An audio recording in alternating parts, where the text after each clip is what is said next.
Selamat pagi anak didik kami semuanya. Selamat pagi, Bu. Sebelum memulai pelajaran, marilah kita terlebih dahulu berdoa. Doa dipimpin oleh Rodia. Ada yang absen hadir semua? Hadir, Bu. Nah, pelajaran kita sebelumnya tentang perubahan sosial budaya, ya kan? Nah, perubahan sosial budaya itu adalah perubahan yang terjadi pada struktur masyarakat, termasuk lembaga kemasyarakatan dan juga nilai dan juga perilaku. Nah, kalau kamu perhatikan lingkungan sekitarmu, adakah perubahan yang terjadi mulai dari kamu kecil sampai sekarang? Ada. Iya, yang pasti ada. Nah, sekarang materi kita tentang faktor penyebab dan penghambat perubahan sosial budaya. Nah, adapun tujuan pembelajaran kita pada saat ini yaitu yang pertama menjelaskan faktor intern dan faktor ekstern penyebab perubahan sosial budaya. Yang kedua, menganalisis faktor penghambat perubahan sosial budaya. Yang ketiga, mampu menyajikan hasil diskusi dan presentasi tentang faktor penyebab dan penghambat perubahan sosial budaya.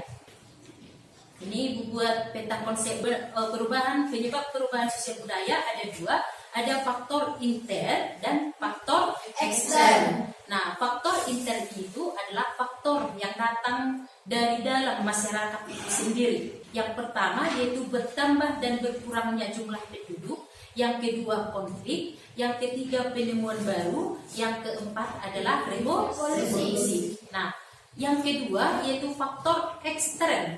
Faktor ekstern itu adalah faktor yang datang dari luar masyarakat itu sendiri. Contohnya apa? Yang pertama adalah pengaruh kebudayaan masyarakat lain.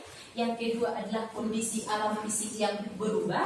Yang ketiga adalah peperangan. Nah, selanjutnya, anak didik kami, coba dulu perhatikan gambar tentang faktor penghambat dan faktor penyebab dan penghambat perubahan sosial budaya dan juga video, ya, dan juga video tentang faktor penyebab perubahan sosial budaya.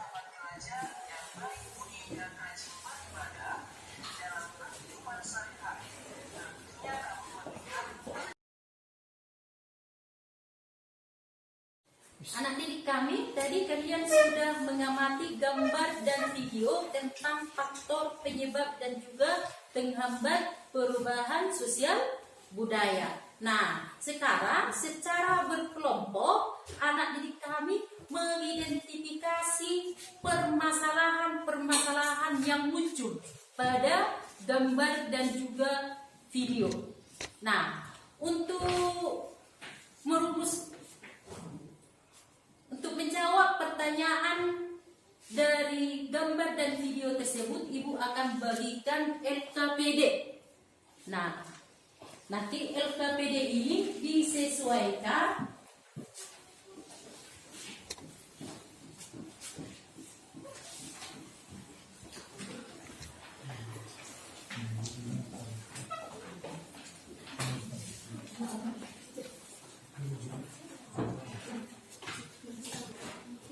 kalian bisa mengumpulkan informasi dari berbagai sumber, bisa dari buku bacaan dan juga bisa dari internet.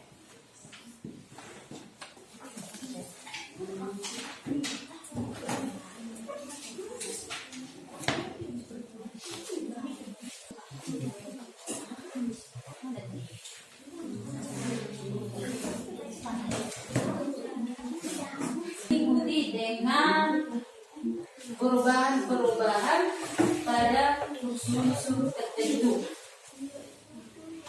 Nah, itulah dari kelompok 2. Kelompok 1, coba.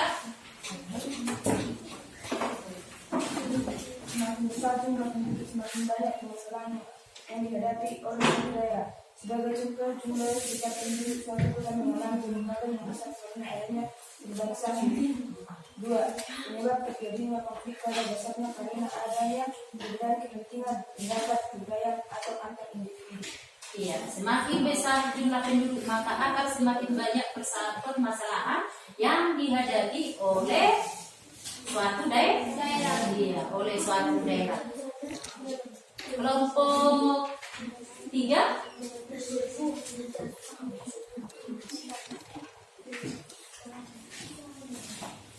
Kelompok 3 yuk. Berdiri. Satu penemuan baru yang menyebabkan perubahan dalam bidang-bidang tertentu. 2. Adanya revolusi akan membawa perubahan besar dalam masyarakat. Oke. Selanjutnya kelompok 4. 1. Mengapa kehidupan masyarakat terasing bisa menghambat perubahan sosial budaya? Karena masyarakat yang terasing akan mengalami keterlambatan atau ketidaktahan akan suatu perkembangan yang dialami oleh masyarakat lain. 2. Siapakah yang disebut masyarakat tradisional? Kelompok masyarakat dalam kehidupan sehari-harinya masih memegang nilai-nilai luhur yang diwariskan dari suatu generasi yang ke generasi lain. Oke, tepuk tangan untuk kita semua.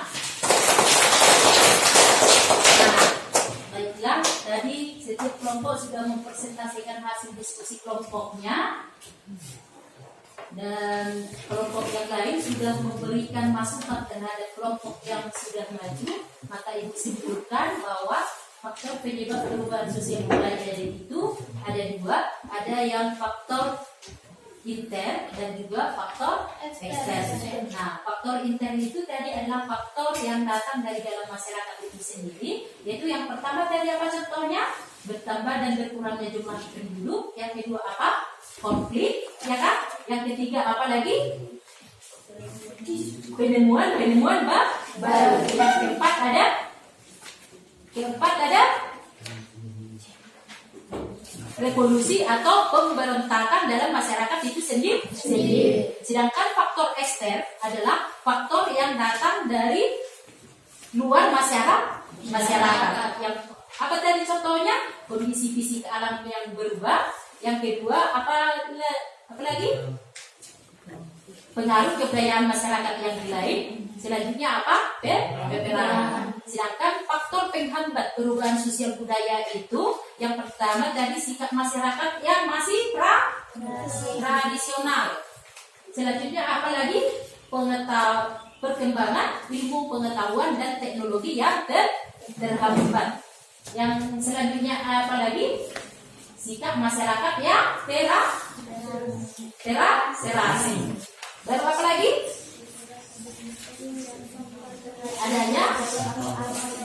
Adanya prasangka terhadap sesuatu hal. Nah, baiklah anak didik kami. Tadi ibu sudah mengamati kalian dan ibu sudah buat 3 penilaian pada saat kita mengikuti pembelajaran ini. Yang pertama dari penilaian sikap, ibu tadi sudah nilai sikap kalian selama mengikuti pembelajaran ini. Yang kedua adalah penilaian keterampilan, yaitu pada saat berdiskusi bagaimana caramu saat berdiskusi, apakah kamu aktif dari saat berdiskusi. Tadi ibu sudah amati dan ibu sudah memberikan penilaian. Baru selanjutnya penilaian pengetahuan, ibu kalian menjawab pertanyaan tentang alat evaluasi pembelajaran yang sudah ibu bagikan. Nah, demikian anak-anak pembelajaran kita hari ini. Pelajaran kita selanjutnya yaitu tentang globalisasi. Jadi anak didik kami supaya mempelajari tentang globalisasi tersebut. Nah, sebelum kita menutup pembelajaran kita, marilah kita terlebih dahulu berdoa. Coba